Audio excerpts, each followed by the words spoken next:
we are the bridge between the product and the consumer. We have to do our part, and it shouldn't be controlled at all.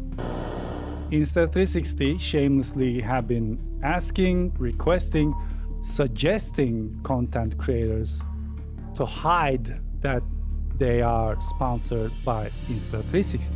According to Aaron, Insta360 said, "Would you be comfortable in featuring the product without mentioning we are the sponsor, since it would be more trustworthy and organic?"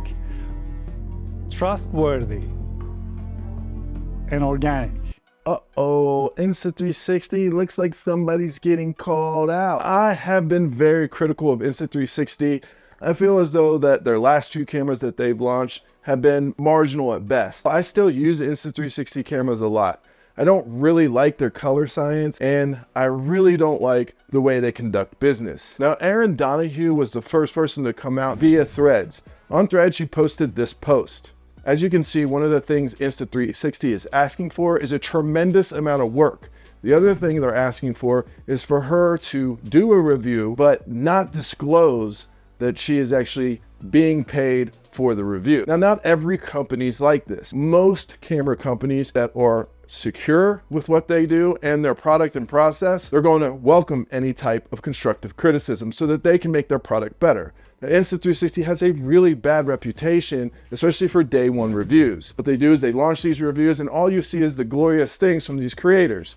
Well, they're putting pressure on the creators not to include two things now. One, negatives, and two, the fact that they are actually sponsored. They don't want people to know that these are biased reviews at that point. iPhone Dude goes on further to say that he went to a creator conference recently, and this was pretty much the hot topic. And there was a lot of his friends and peers that were finally deciding to move away from Insta360 for their very nefarious and shady business tactics. The next thing was NAB, and at NAB, every creator I saw was complaining about them. Like every creator that we chatted about was complaining about. So as I mentioned before, when I saw Aaron's post, I realized this is getting out of hand. I posted online saying I'm dropping Insta360. It's important that you guys really understand, especially when it comes to Insta360, that you need to vet out the people that you're watching. Instead of Insta360 taking some of the criticism, like for instance, I've had on the Insta360 Ace Pro or the Go 3, what they do is they take it as a personal insult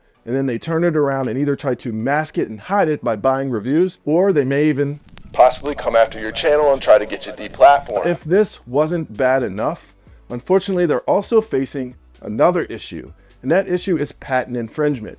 GoPro has recently decided to file a lawsuit against Insta360 for infringing on their product. A lot of things that Insta360 has included in their product line is either in response to something that GoPro has already had, for instance, something like hindsight pre-record or the ability to reframe. There's a lot of other details and nuances to this lawsuit, but overall, I think it just continues to expose what 360 is about. In order to fight this, what US companies are doing is using tariff law in order to combat the import of these products. So instead of going after infringement in a classical way, what they're doing is just trying to prevent any products that are infringing from entering the country. I really do hope that they turn the tides and start acting a little bit more like, let's say, DJI, where, for instance, case in point, you had the Action 2 launch and it had an overheating problem. Now, this was exposed after they launched it, and there was a lot of criticism and heat taken by DJI. But what did they do? They didn't attack creators or try to cover it up with a bunch of bot reviews. No, instead, they took it back to their engineering team. They developed a little cage that goes around it that pulls away the heat, and they sent it out to people for free. Now that is an example of a way a company should act and respond. DJI is very secure. They're the dominant drone provider in the world, and they've been around a little bit longer than Insta360. You're doing the wrong thing here.